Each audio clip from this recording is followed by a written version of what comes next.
ಎಲ್ಲರಿಗೂ ನಮಸ್ಕಾರ. Deep dive ಕಾರ್ಯಕ್ರಮಕ್ಕೆ ಸ್ವಾಗತ.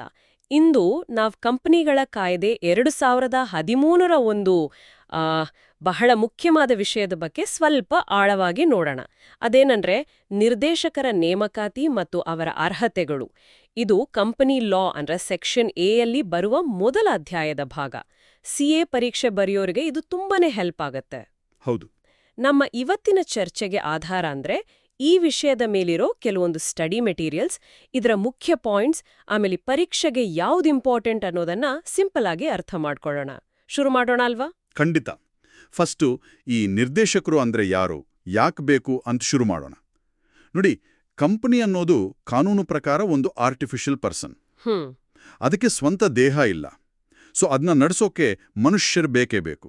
ಷೇರುದಾರರು ಮಾಲೀಕರು ಹೌದು, ಆದ್ರೆ ಎಲ್ಲರೂ ಸೇರಿ ಕಂಪನಿ ನಡೆಸೋದು ಪ್ರಾಕ್ಟಿಕಲಿ ಕಷ್ಟ. ಸರಿ. ಅಲ್ಲಿಗೆ ಬರೋದು ನಿರ್ದೇಶಕರು.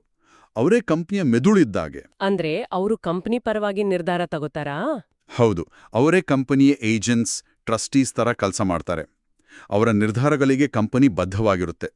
ಅವರದು ಕಂಪನಿ ಜೊತೆ ಒಂದು ಫಿಡ್ಯೂಷರಿ ರಿಲೇಶನ್ಶಿಪ್. ಕೆಲವೊಮ್ಮೆ ಅವ್ರನ್ನ ಆಫೀಸರ್ ಅಂತಾನೂ ಕರೀತಾರೆ. ಬೋರ್ಡ್ ಆಫ್ ಡೈರೆಕ್ಟರ್ಸ್ ಅಂತಾರಲ್ಲ. ಹೌದು, ಬೋರ್ಡ್ ಅಂದ್ರೆ ಎಲ್ಲಾ ನಿರ್ದೇಶಕರ ಒಂದು ಗುಂಪು. ಇಂಪಾರ್ಟೆಂಟ್ ಡಿಸಿಷನ್ಸ್ ಎಲ್ಲ ಈ ಬೋರ್ಡ್ ಮೀಟಿಂಗ್ನಲ್ಲೇ ಎಲ್ಲರೂ ಸೇರಿ ತಗೋತಾರೆ. ಓಕೆ, ಹಾಗಾದ್ರೆ ಯಾರು ನಿರ್ದೇಶಕರಾಗ್ಬೋದು? ಎಷ್ಟು ಜನ ಇರಬೇಕು? ಪರೀಕ್ಷೆಗೆ ಇದು ಮುಖ್ಯ ಅನ್ಸುತ್ತೆ. ನೋಡಿ, ಮೊದಲನೇದಾಗಿ ಕೇವಲ ವ್ಯಕ್ತಿಗಳು ಅಂದ್ರೆ ಇಂಡಿವಿಜುವಲ್ಸ್ ಮಾತ್ರ ಡೈರೆಕ್ಟರ್ ಆಗ್ಬೋದು. ಕಂಪನಿಗಳೋ ಪಾರ್ಟ್ನರ್ಶಿಪ್ ಫರ್ಮ್ಗಳೋ ಆಗೋಕೆ ಬರಲ್ಲ. ಇನ್ನು ಸಂಖ್ಯೆ ಬಗ್ಗೆ ಹೇಳೋದಾದ್ರೆ ಸೆಕ್ಷನ್ 149(1) ಪ್ರಕಾರ ಮಿನಿಮಮ್ ನಂಬರ್ ಹೀಗಿದೆ. ಪಬ್ಲಿಕ್ ಕಂಪನಿಗೆ 3, ಪ್ರೈವೇಟ್ ಕಂಪನಿಗೆ 2 ಮತ್ತೆ ಒಬ್ಬ ವ್ಯಕ್ತಿ ಕಂಪನಿ ಅಂದ್ರೆ OPCಗೆ ಕನಿಷ್ಠ 1 ಡೈರೆಕ್ಟರ್ ಇರಲೇಬೇಕು. ಗರಿಷ್ಠ ಎಷ್ಟು? ಮ್ಯಾಕ್ಸಿಮಮ್ 15 ಜನ ಇರ್ಬೋದು. ಒಂದು ವೇಳೆ 15ಕ್ಕಿಂತ ಹೆಚ್ಚು ಜನ ಬೇಕು ಅಂದ್ರೆ ಅದಕ್ಕೆ ಜನರಲ್ ಮೀಟಿಂಗ್ನಲ್ಲಿ ಒಂದು ಸ್ಪೆಷಲ್ ರೆಸಲ್ಯೂಷನ್ ಪಾಸ್ ಮಾಡಬೇಕು. ಇದಕ್ಕೆ ಎಕ್ಸೆಪ್ಷನ್ಸ್ ಏನಾದ್ರೂ ಇದೆಯಾ?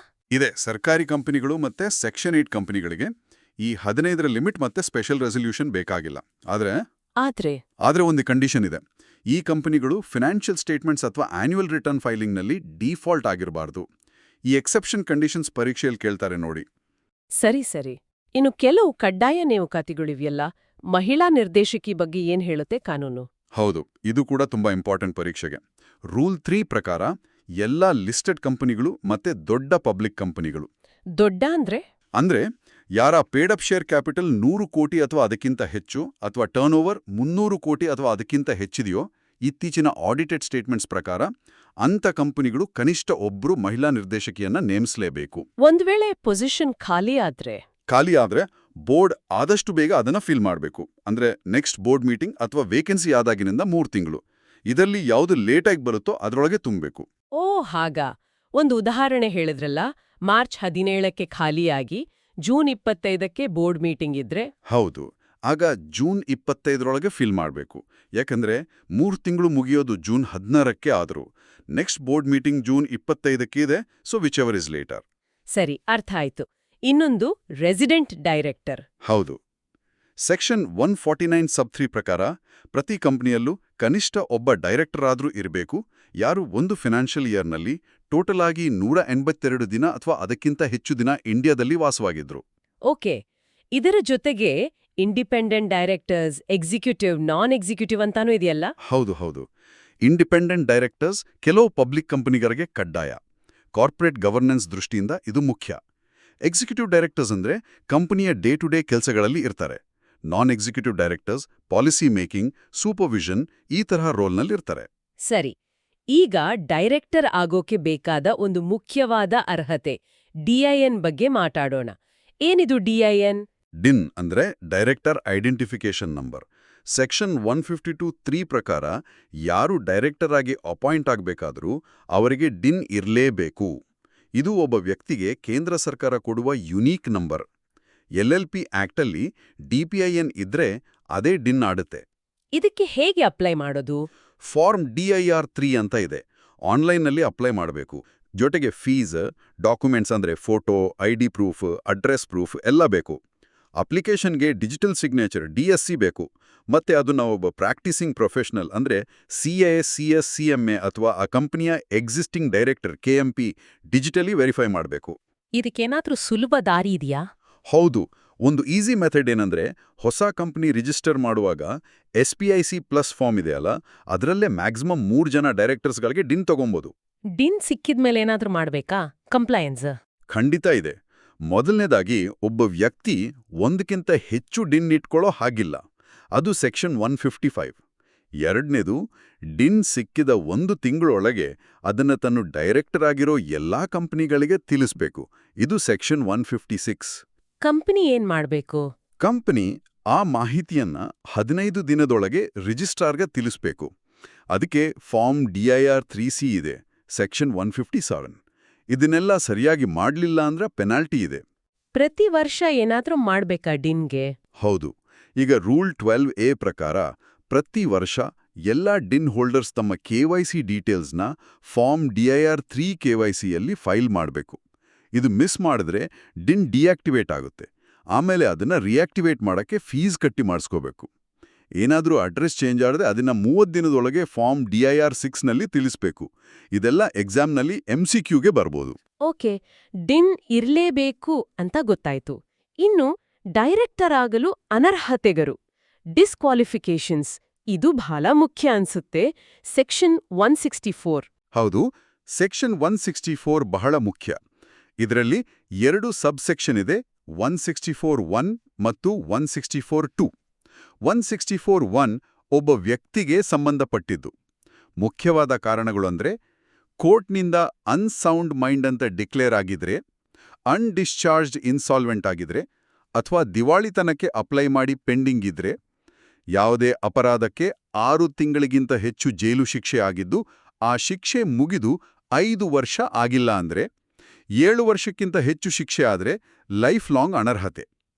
ಕಾಲ್ ಮನಿ 6 ತಿಂಗಳಾದರೂ ಪೇ ಮಾಡಿಲ್ಲ ಅಂದ್ರೆ, ಕಳೆದ 5 ವರ್ಷದಲ್ಲಿ RPT ಅಂದ್ರೆ related party transactions section 188 ಅಪರಾಧಕ್ಕೆ ಶಿಕ್ಷೆಯಾಗಿದ್ರೆ, DIN ಇಲ್ಲ ಅಂದ್ರೆ, ಮ್ಯಾಕ್ಸಿಮಮ್ ಡೈರೆಕ್ಟರ್ಶಿಪ್ ಲಿಮಿಟ್ ಸೆಕ್ಷನ್ 165 ಕ್ರಾಸ್ ಮಾಡಿದ್ರೆ.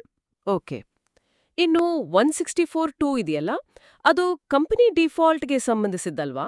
ಇದಕ್ಕೂ 164(1)ಕ್ಕೂ ಏನು ವ್ಯತ್ಯಾಸ? ಇದು ಸ್ವಲ್ಪ ಕನ್ಫ್ಯೂಸಿಂಗ್. ಹೌದು, ಇದು ತುಂಬಾ ಕನ್ಫ್ಯೂಸ್ ಆಗುವ ಪಾಯಿಂಟ್.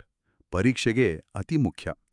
164(2) ಪ್ರಕಾರ ಒಬ್ಬ ವ್ಯಕ್ತಿ ಡೈರೆಕ್ಟರ್ ಆಗಿರೋ ಯಾವುದಾದ್ರೂ ಒಂದು ಕಂಪನಿ ಸತತವಾಗಿ 3 ವರ್ಷ ಫಿನಾನ್ಷಿಯಲ್ ಸ್ಟೇಟ್ಮೆಂಟ್ಸ್ ಅಥವಾ ಆನ್ಯುಯಲ್ ರಿಟರ್ನ್ ಫೈಲ್ ಮಾಡಿಲ್ಲ ಅಂದ್ರೆ, ಅಥವಾ ಡೆಪಾಸಿಟ್ಸ್ ರೀಪೇ ಮಾಡೋದ್ರಲ್ಲಿ, ಡಿಬೆಂಚರ್ ರಿಡೀಮ್ ಮಾಡೋದ್ರಲ್ಲಿ, ಡಿವಿಡೆಂಡ್ ಪೇ ಮಾಡೋದ್ರಲ್ಲಿ 1 ವರ್ಷಕ್ಕಿಂತ ಹೆಚ್ಚು ಕಾಲ ಫೇಲ್ ಆದ್ರೆ ಆ ಕಂಪನಿಯ ಎಲ್ಲ ಡೈರೆಕ್ಟರ್ಸು ಡಿಸ್ಕ್ವಾಲಿಫೈ ಆಗ್ತಾರೆ. ಇದರ ಎಫೆಕ್ಟ್ ಏನು? 164(1)ಗಿಂತ ಹೇಗೆ ಬೇರೆ ಇದು? ವ್ಯತ್ಯಾಸ ಎಲ್ಲಿದೆ ನೋಡಿ. 164(1) ಪ್ರಕಾರ ಡಿಸ್ಕ್ವಾಲಿಫೈ ಆದ್ರೆ ಆ ವ್ಯಕ್ತಿ ಯಾವುದೇ ಕಂಪನಿಲಿ ಡೈರೆಕ್ಟರ್ ಆಗಿ ಅಪಾಯಿಂಟ್ ಆಗೋಕ್ಕಾಗಲ್ಲ, ಅಥವಾ ಇರೋ ಕಡೆ ಕಂಟಿನ್ಯೂ ಮಾಡೋಕ್ಕೂ ಆಗಲ್ಲ. ಆದ್ರೆ 164(2) ಪ್ರಕಾರ ಡಿಸ್ಕ್ವಾಲಿಫೈ ಆದ್ರೆ ಆ ಡೈರೆಕ್ಟರ್ ಯಾವ ಕಂಪನಿ ಡಿಫಾಲ್ಟ್ ಆಗಿದೆಯಾ ಆ ಕಂಪನಿಲಿ ಕಂಟಿನ್ಯೂ ಆಗ್ಬೋದು. ಆದ್ರೆ ಆ ಡಿಫಾಲ್ಟ್ ಕಂಪನಿಲಿ ಮರುನೇಮಕ, ರೀಅಪಾಯಿಂಟ್ಮೆಂಟ್ ಆಗೋಕ್ಕಾಗಲ್ಲ. ಮತ್ತು ಬೇರೆ ಯಾವುದೇ ಕಂಪನಿಲಿ ಹೊಸದಾಗಿ ನೇಮಕ, ಅಪಾಯಿಂಟ್ಮೆಂಟ್ ಆಗೋಕೆ 5 ವರ್ಷಗಳ ಕಾಲ ಆಗಲ್ಲ. ಈ ವ್ಯತ್ಯಾಸ ಬಹಳ ಮುಖ್ಯ. ಓಹೋ, ಅಂದ್ರೆ ಡಿಫಾಲ್ಟ್ ಕಂಪನಿಯಲ್ಲಿ ಇರ್ಬೋದು, ಆದ್ರೆ ಬೇರೆ ಕಂಪನಿಗೆ ಹೋಗೋ ಹಾಗಿಲ್ಲ, ಮತ್ತೆ ಅದೇ ಕಂಪನಿಯಲ್ಲಿ ರೀಅಪಾಯಿಂಟ್ ಆಗೋ ಹಾಗಿಲ್ಲ 5 ವರ್ಷ. ಎಕ್ಸಾಕ್ಟ್ಲಿ, ಸಾರಾಂಶದಲ್ಲಿ ಹಾಗೆ. ಇದಕ್ಕೆ ಹೊಸದಾಗಿ ಅಪಾಯಿಂಟ್ ಆದ ಡೈರೆಕ್ಟರ್ಗೆ 6 ತಿಂಗಳ ಗ್ರೇಸ್ ಪೀರಿಯಡ್ ಇದೆ. ಪ್ರೈವೇಟ್ ಕಂಪನಿಗರು ಬೇಕಾದ್ರೆ ತಮ್ಮ ಆರ್ಟಿಕಲ್ಸ್ನಲ್ಲಿ ಇನ್ನೂ ಹೆಚ್ಚಿನ ಡಿಸ್ಕ್ವಾಲಿಫಿಕೇಶನ್ ಸೇರಿಸಬಹುದು. ಒಬ್ಬ ವ್ಯಕ್ತಿ ಮ್ಯಾಕ್ಸಿಮಮ್ ಎಷ್ಟು ಕಂಪನಿಗಳಲ್ಲಿ ಡೈರೆಕ್ಟರ್ ಆಗಿರಬಹುದು? ಸೆಕ್ಷನ್ 165. ಒಬ್ಬ ವ್ಯಕ್ತಿ ಒಂದೇ ಸಮಯದಲ್ಲಿ ಮ್ಯಾಕ್ಸಿಮಮ್ 20 ಕಂಪನಿಗಳಲ್ಲಿ ಡೈರೆಕ್ಟರ್ ಆಗಿರಬಹುದು. ಈ 20ರಲ್ಲಿ ಪಬ್ಲಿಕ್ ಕಂಪನಿಗಳ ಸಂಖ್ಯೆ 10 ದಾಟಬಾರದು. ಈ 10ರ ಲಿಮಿಟ್ನಲ್ಲಿ ಪ್ರೈವೇಟ್ ಕಂಪನಿಗಳು ಸೇರ್ತಾವಾ? ಹೌದು, ಸೇರ್ತವೆ. ಯಾವ ಪ್ರೈವೇಟ್ ಕಂಪನಿಗಳು ಪಬ್ಲಿಕ್ ಕಂಪನಿಯ ಹೋಲ್ಡಿಂಗ್ ಅಥವಾ ಸಬ್ಸಿಡಿಯರಿ ಆಗಿರ್ತಾವೋ ಅವನ್ನು ಈ 10ರ ಲೆಕ್ಕಕ್ಕೆ ತಗೋಬೇಕು. ಡಾರ್ಮೆಂಟ್ ಕಂಪನಿಗಳನ್ನು 20ರ ಲೆಕ್ಕಕ್ಕೆ ತಗೊಳ್ಳಲ್ಲ. ಸೆಕ್ಷನ್ 8 ಕಂಪನಿಗಳನ್ನು ತಗೊಳ್ಳಲ್ಲ. ಆದರೆ ಅವು ಫೈಲಿಂಗ್ ಡಿಫಾಲ್ಟ್ ಮಾಡಿರಬಾರದು. ಈ ಲಿಮಿಟ್ ಮೀರಿದ್ರೆ ಪೆನಾಲ್ಟಿ ಇದೆ. ಈಗ ಅಪಾಯಿಂಟ್ಮೆಂಟ್ ಪ್ರೊಸೀಜರ್ಗೆ ಬರೋಣ. ಫಸ್ಟ್ ಡೈರೆಕ್ಟರ್ಸ್ ಹೇಗೆ ಅಪಾಯಿಂಟ್ ಆಗ್ತಾರೆ? ಸಾಮಾನ್ಯವಾಗಿ ಕಂಪನಿಯ ಆರ್ಟಿಕಲ್ಸ್ ಆಫ್ ಅಸೋಸಿಯೇಷನ್ ಅಂದ್ರೆ AOAನಲ್ಲಿ ಮೊದಲ ನಿರ್ದೇಶಕರ ಹೆಸರುಗಳಿರ್ತವೆ. ಒಂದು ವೇಳೆ AOAದಲ್ಲಿ ಹೆಸರು ಇಲ್ಲದಿದ್ರೆ ಮೆಮೊರಂಡಮ್ ಆಫ್ ಅಸೋಸಿಯೇಷನ್ MOAಗೆ ಯಾರು ಸಹಿ ಹಾಕಿರ್ತಾರೋ ವ್ಯಕ್ತಿಗಳು ಮಾತ್ರ, ಕಂಪನಿಗಳಲ್ಲ, ಅವರೇ ಮೊದಲ ನಿರ್ದೇಶಕರು.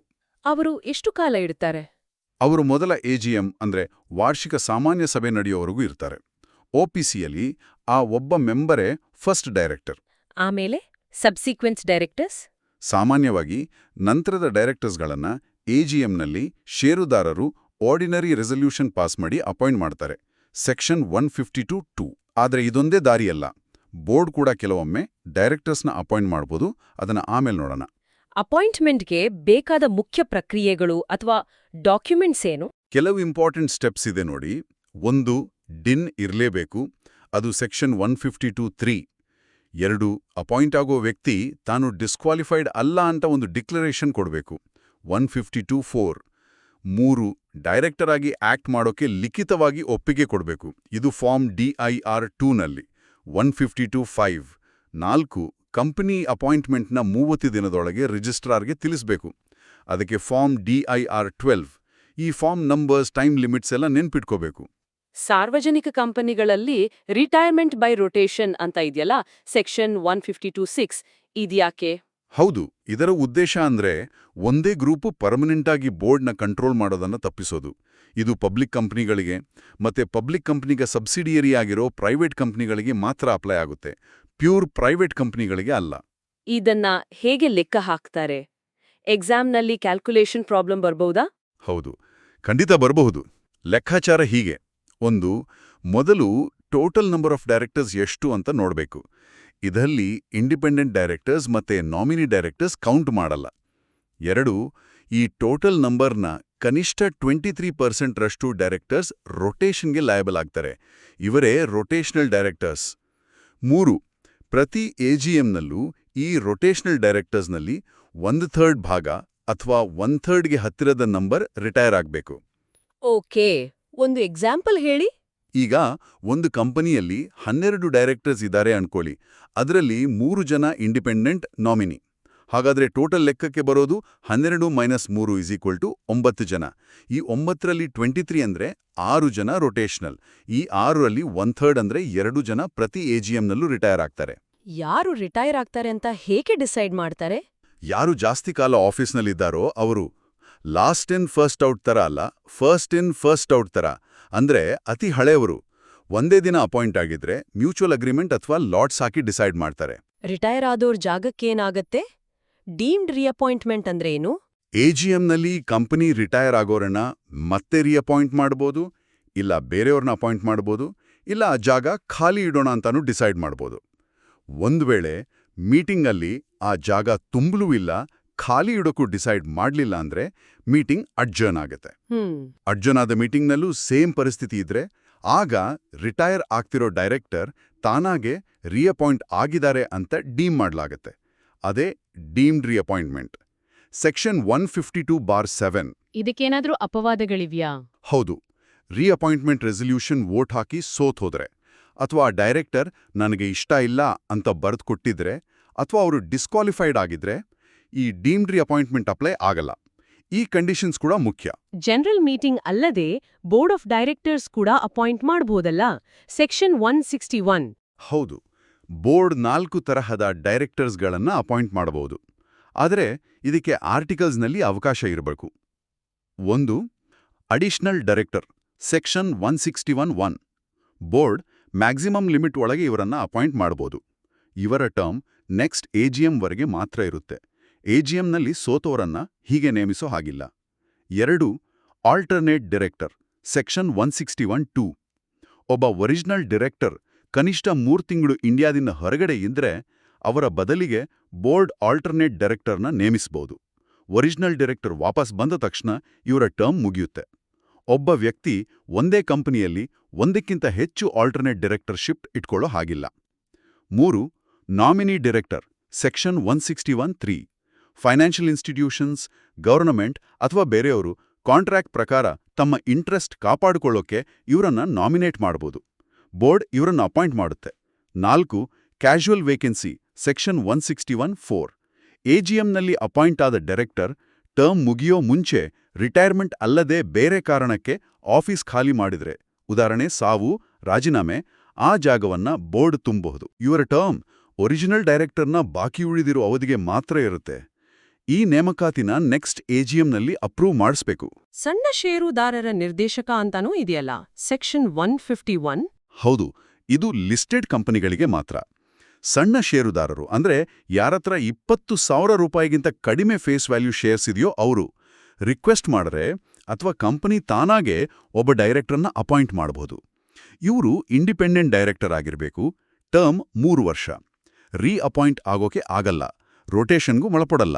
ಈಗ ಡೈರೆಕ್ಟರ್ಸ್ನ ಡ್ಯೂಟೀಸ್ ಬಗ್ಗೆ ಹೇಳಿ. ಸೆಕ್ಷನ್ 166. ಇದು ಡೈರೆಕ್ಟರ್ಸ್ನ ಜವಾಬ್ದಾರಿಗಳನ್ನ ಹೇಳುತ್ತೆ. ಮುಖ್ಯವಾದ ಡ್ಯೂಟೀಸ್ ಅಂದ್ರೆ ಕಂಪನಿಯ ಆರ್ಟಿಕಲ್ಸ್ ಮತ್ತೆ ಆಕ್ಟ್ಗೆ ತಕ್ಕಂತೆ ನಡ್ಕೋಬೇಕು. ಗುಡ್ ಫೇತ್ನಲ್ಲಿ ಅಂದ್ರೆ ಪ್ರಾಮಾಣಿಕವಾಗಿ ಕಂಪನಿ ಉದ್ದೇಶಗಳನ್ನ ಪ್ರಮೋಟ್ ಮಾಡಬೇಕು. ಮೆಂಬರ್ಸ್ನ ಹಿತಾಸಕ್ತಿ ಕಾಪಾಡಬೇಕು. ಇದರಲ್ಲಿ ಎಂಪ್ಲಾಯೀಸ್, ಕಮ್ಯುನಿಟಿ, ಎನ್ವೈರನ್ಮೆಂಟ್ ಎಲ್ಲಾ ಸೇರಿದೆ. Due care, skill and diligence ಇಂದ ಕೆಲಸ ಮಾಡಬೇಕು. ಅಂದ್ರೆ ಜಾಗರೂಕತೆ, ಕೌಶಲ್ಯ, ಶ್ರದ್ಧೆ ಇರಬೇಕು. ಇಂಡಿಪೆಂಡೆಂಟ್ ಜಡ್ಜ್ಮೆಂಟ್ ಯೂಸ್ ಮಾಡಬೇಕು. ಕಾನ್ಫ್ಲಿಕ್ಟ್ ಆಫ್ ಇಂಟ್ರೆಸ್ಟ್ನ ಅವಾಯ್ಡ್ ಮಾಡಬೇಕು. ಅನ್ಡ್ಯೂ ಗೇನ್ ಅಂದ್ರೆ ಅನಗತ್ಯ ಲಾಭ ಪಡ್ಕೋಬಾರ್ದು. ತಮ್ಮ ಆಫೀಸ್ನ ಬೇರೆಯವರಿಗೆ ಅಸೈನ್ ಮಾಡಬಾರ್ದು. ಈ ಡ್ಯೂಟೀಸ್ ವೈಲೇಟ್ ಮಾಡಿದ್ರೆ ಪೆನಾಲ್ಟಿ ಇದೆ. ಡೈರೆಕ್ಟರ್ಸ್ ಯಾವಾಗ ಆಫೀಸ್ನ ವೇಕೇಟ್ ಮಾಡಬೇಕಾಗತ್ತೆ? ಅಂದ್ರೆ ವೇಕೇಷನ್ ಆಫ್ ಆಫೀಸ್ ಸೆಕ್ಷನ್ 167. ಇದಕ್ಕೆ ಹಲವಾರು ಕಾರಣಗಳಿವೆ. ಮುಖ್ಯವಾದವು ಸೆಕ್ಷನ್ 164 ಪ್ರಕಾರ ಡಿಸ್ಕ್ವಾಲಿಫೈ ಆದ್ರೆ, ಇಲ್ಲಿ 164(2) ಕೇಸ್ನಲ್ಲಿ ಡಿಫಾಲ್ಟ್ ಕಂಪನಿ ಬಿಟ್ಟು ಬೇರೆ ಎಲ್ಲ ಕಡೆ ವೇಕೇಟ್ ಆಗುತ್ತೆ. ಸತತವಾಗಿ 12 ತಿಂಗಳು ನಡೆದ ಎಲ್ಲಾ ಬೋರ್ಡ್ ಮೀಟಿಂಗ್ಗಳಿಗೆ ಪರ್ಮಿಷನ್ ಇರ್ಲಿ ಇಲ್ದೇ ಇರ್ಲಿ. ಆಬ್ಸೆಂಟ್ ಆದ್ರೆ, section 184 disclosure of interest violate ಮಾಡಿದ್ರೆ, ಕೋರ್ಟ್ ಅಥವಾ ಟ್ರಿಬ್ಯುನಲ್ನಿಂದ ಡಿಸ್ಕ್ವಾಲಿಫೈ ಆದ್ರೆ, 6 ತಿಂಗಳಿಗಿಂತ ಹೆಚ್ಚು ಜೈಲ್ ಶಿಕ್ಷೆ ಆದ್ರೆ, ಆಫೀಸ್ ವೇಕೇಟ್ ಆದ್ಮೇಲೂ ಆಕ್ಟ್ ಮಾಡಿದ್ರೆ ದಂಡ ಬೀಳುತ್ತೆ. ರಾಜೀನಾಮೆ ಕೊಡೋ ಪ್ರೊಸೀಜರ್ ಏನು? ಸೆಕ್ಷನ್ 168. ಡೈರೆಕ್ಟರ್ ಲಿಖಿತವಾಗಿ ನೋಟಿಸ್ ಕೊಟ್ಟು ರೆಸೈನ್ ಮಾಡ್ಬೋದು. ಬೋರ್ಡ್ ಅದನ್ನ ನೋಟ್ ಮಾಡ್ಕೋಬೇಕು. ಕಂಪನಿ 30 ದಿನದೊಳಗೆ ಫಾರ್ಮ್ DIR 12ನಲ್ಲಿ ರಿಜಿಸ್ಟ್ರಾರ್ಗೆ ತಿಳಿಸಬೇಕು. ರೆಸೈನ್ ಮಾಡೋ ಡೈರೆಕ್ಟರ್ ಕೂಡ ಬೇಕಾದ್ರೆ, ಇದು ಐಚ್ಛಿಕ, 30 ದಿನದೊಳಗೆ ಫಾರ್ಮ್ DIR 11ನಲ್ಲಿ ಕಾರಣಗಳ ಜೊತೆ ರಿಜಿಸ್ಟ್ರಾರ್ಗೆ ತಿಳಿಸಬಹುದು. ಯಾವಾಗ ಜಾರಿಗೆ ಬರುತ್ತೆ? ನೋಟಿಸ್ ಸಿಕ್ಕಿದ ದಿನ ಅಥವಾ ನೋಟಿಸ್ನಲ್ಲಿ ಹೇಳಿರೋ ಡೇಟ್, ಇದರಲ್ಲಿ ಯಾವುದು ನಂತರವೋ ಅಂದಿನಿಂದ. ಆದ್ರೆ ಒಂದು ನೆನ್ಪಿಡಿ, ರಿಸೈನ್ ಮಾಡಿದ್ರೂ ಅವರು ಡೈರೆಕ್ಟರ್ ಆಗಿದ್ದಾಗ ಆದ ತಪ್ಪುಗಳಿಗೆ ಅವರೇ ಜವಾಬ್ದಾರರಾಗಿರ್ತಾರೆ. ಡೈರೆಕ್ಟರ್ನ ತೆಗೆದುಹಾಕೋದು ಹೇಗೆ? Removal section 169. ಷೇರುದಾರರು ಜನರಲ್ ಮೀಟಿಂಗ್ನಲ್ಲಿ ಆರ್ಡಿನರಿ ರೆಸಲ್ಯೂಷನ್ ಪಾಸ್ ಮಾಡಿ ಟರ್ಮ್ ಮುಗಿಯೋ ಮುಂಚೆನೇ ಡೈರೆಕ್ಟರ್ನ ರಿಮೂವ್ ಮಾಡಬಹುದು. ಆದರೆ ಇದಕ್ಕೆ ಕೆಲವು ಮುಖ್ಯ ಕಂಡೀಷನ್ಸ್ ಇದೆ. ಸ್ಪೆಷಲ್ ನೋಟಿಸ್ ಕೊಡಬೇಕು. ಸೆಕ್ಷನ್ 115. ಯಾರನ್ನ ರಿಮೂವ್ ಮಾಡ್ತಿದ್ದಾರೋ ಆ ಡೈರೆಕ್ಟರ್ಗೆ ತಮ್ಮ ವಾದ ಮಂಡಿಸೋಕೆ ಅವಕಾಶ ಕೊಡಬೇಕು. Right to be heard. ಕೆಲವು ಡೈರೆಕ್ಟರ್ಸ್ನ, ಉದಾಹರಣೆ ಟ್ರಿಬ್ಯುನಲ್ ಅಪಾಯಿಂಟ್ ಮಾಡಿದವರು, ಪ್ರಪೋರ್ಷನಲ್ ರೆಪ್ರೆಸೆಂಟೇಷನ್ ಇಂದ ಬಂದವರು, ಹೀಗೆ ರಿಮೂವ್ ಮಾಡೋಕ್ಕಾಗಲ್ಲ. ಕೆಲವು ಡೈರೆಕ್ಟರ್ಸ್ನ, ಉದಾಹರಣೆ ಇದ್ರ ಜೊತೆಗೆ ಟ್ರಿಬ್ಯುನಲ್ ಕೂಡ ಸೆಕ್ಷನ್ 242 ಅಡಿಯಲ್ಲಿ ಆಪರೇಷನ್ ಮಿಸ್ಮ್ಯಾನೇಜ್ಮೆಂಟ್ ಕೇಸ್ನಲ್ಲಿ ಡೈರೆಕ್ಟರ್ನ ರಿಮೂವ್ ಮಾಡಬಹುದು. ಕೊನೆಯದಾಗಿ ಕಂಪನಿ ಇಡಬೇಕಾದ ರಿಜಿಸ್ಟರ್ಸ್ ಮತ್ತೆ ಜನರಲ್ ಪೆನಾಲ್ಟಿ ಬಗ್ಗೆ ಸ್ವಲ್ಪ ಹೇಳಿ. ಸೆಕ್ಷನ್ 170 ಪ್ರಕಾರ ಪ್ರತಿ ಕಂಪನಿ ಒಂದು ರಿಜಿಸ್ಟರ್ ಆಫ್ ಡೈರೆಕ್ಟರ್ಸ್ ಆ್ಯಂಡ್ KMPನ ಮೇಂಟೈನ್ ಮಾಡಬೇಕು. ಅದರಲ್ಲಿ ಅವರ ಡೀಟೇಲ್ಸ್, ಅವರ ಶೇರ್ ಹೋಲ್ಡಿಂಗ್ ಡೀಟೇಲ್ಸ್ ಎಲ್ಲ ಇರುತ್ತೆ. ಇದರಲ್ಲಿ ಏನಾದರೂ ಚೇಂಜ್ ಆದರೆ DIR 12ನಲ್ಲಿ ರಿಜಿಸ್ಟ್ರಾರ್ಗೆ ತಿಳಿಸಬೇಕು. ಮೆಂಬರ್ಸ್ಗೆ ಈ ರಿಜಿಸ್ಟರ್ ನೋಡೋ ಹಕ್ಕಿದೆ. ಸೆಕ್ಷನ್ 171. ಇನ್ನು ಈ ಚಾಪ್ಟರ್ನಲ್ಲಿ 149, 171 ಯಾವುದಾದ್ರೂ ರೂಲ್ ವೈಲೇಟ್ ಆದರೆ ಮತ್ತೆ ಅದಕ್ಕೆ ಸ್ಪೆಸಿಫಿಕ್ ಪೆನಾಲ್ಟಿ ಹೇಳಿಲ್ಲ ಅಂದ್ರೆ ಸೆಕ್ಷನ್ 172ರ ಪ್ರಕಾರ ಜನರಲ್ ಪೆನಾಲ್ಟಿ ಅಪ್ಲೈ ಆಗುತ್ತೆ. ಕಂಪನಿಗೆ ಮತ್ತೆ ತಪ್ಪು ಮಾಡಿದ ಆಫೀಸರ್ಗೆ 50,000 ದಂಡ ಪ್ಲಸ್ ಡಿಫಾಲ್ಟ್ ಕಂಟಿನ್ಯೂ ಆದರೆ ದಿನಕ್ಕೆ 500 ರೂಪಾಯಿ ಮ್ಯಾಕ್ಸಿಮಮ್ ಲಿಮಿಟ್ ಜೊತೆ. Thank you. ಇದು ನಿಜವಾಗ್ಲೂ ತುಂಬಾ ಡೀಟೇಲ್ಡ್ ಆಗಿತ್ತು. CA ಪರೀಕ್ಷೆಗೆ ಓದೋರ್ಗೆ ಈ ಎಲ್ಲಾ sections, rules, forms, time limits, ಆಮೇಲೆ ನೀವು ಹೇಳಿದ ಹಾಗೆ 164(1) ಮತ್ತು 164(2) ನಡುವಿನ ವ್ಯತ್ಯಾಸ, ರೊಟೇಷನ್ ಕ್ಯಾಲ್ಕ್ಯುಲೇಷನ್, ಇದೆಲ್ಲ ಬಹಳ ಇಂಪಾರ್ಟೆಂಟ್. ಖಂಡಿತ. DIN ಕಂಪ್ಲಯನ್ಸ್, ಬೇರೆ ಬೇರೆ ಅಪಾಯಿಂಟ್ಮೆಂಟ್ ಮೆಥಡ್ಸ್, ಅದರಲ್ಲೂ ಸೆಕ್ಷನ್ 161ರ 4 ವಿಧಗಳು, ಡ್ಯೂಟೀಸ್ ಸೆಕ್ಷನ್ 166, ವೆಕೇಷನ್ ಆಫ್ ಆಫೀಸ್ನ ಕಾರಣಗಳು ಸೆಕ್ಷನ್ 167, ರಿಮೂವಲ್ ಪ್ರೊಸೀಜರ್ ಸೆಕ್ಷನ್ 169ರ ಸ್ಪೆಷಲ್ ನೋಟಿಸ್, ಇವುಗಳ ಮೇಲೆಲ್ಲ ಗಮನ ಕೊಡಬೇಕು. ನಿರ್ದೇಶಕರ ನೇಮಕಾತಿ ಮತ್ತು ಅರ್ಹತೆಗಳ ಈ ಆಳವಾದ ವಿಶ್ಲೇಷಣೆಯನ್ನ ಇಲ್ಲಿಗೆ ಮುಗಿಸೋಣ. ಈ ಚರ್ಚೆ ಪರೀಕ್ಷಾ ತಯಾರಿಗೆ ಖಂಡಿತ ಸಹಾಯ ಮಾಡಿದೆ ಅಂತ ಭಾವಿಸ್ತೀನಿ. ಹೌದು. ಒಂದು ಕೊನೆಯ ಯೋಚನೆ. ಸೆಕ್ಷನ್ 166ರಲ್ಲಿ ಡೈರೆಕ್ಟರ್ಸ್ ಪರಿಸರದ ಹಿತಾಸಕ್ತಿಯನ್ನು ಕಾಪಾಡಬೇಕು ಅಂತ ಹೇಳಿದೆಯಲ್ಲ, ಈಗ ESG ಅಂದ್ರೆ ಎನ್ವಿರಾನ್ಮೆಂಟಲ್, ಸೋಷಿಯಲ್, ಗವರ್ನೆನ್ಸ್ ಬಗ್ಗೆ ತುಂಬಾ ಮಾತುಕತೆ ನಡೀತಿದೆ. ಮುಂದಿನ ದಿನಗಳಲ್ಲಿ ಈ ಪರಿಸರದ ಹಿತಾಸಕ್ತಿ ಅನ್ನೋ ಡ್ಯೂಟಿಯನ್ನ ಬರೀ ಕಾನೂನಿನ ಅಕ್ಷರಶಃ ಪಾಲನೆ ಅಂತ ನೋಡದೆ ಪ್ರಾಕ್ಟಿಕಲ್ ಆಗಿ ಕಂಪನಿಗಳು ಹೇಗೆ ನಿಭಾಯಿಸ್ತವೆ, ಅದನ್ನ ಹೇಗೆ ಮೆಷರ್ ಮಾಡ್ತಾರೆ ಅನ್ನೋದು ಒಂದು ಇಂಟ್ರೆಸ್ಟಿಂಗ್ ವಿಷಯ ಆಗ್ಬೋದು. ನಿಜ, ಖಚಿತವಾಗಿಯೂ ಯೋಚಿಸಬೇಕಾದ ವಿಷಯ. ಕೇಳುಗರಿಗೆಲ್ಲ ಧನ್ಯವಾದಗಳು. ಮುಂದಿನ ಕಾರ್ಯಕ್ರಮದಲ್ಲಿ ಮತ್ತೆ ಸಿಗೋಣ. ಅಲ್ಲಿಯವರೆಗೆ ಅನ್ವೇಷಿಸುತ್ತಿರಿ.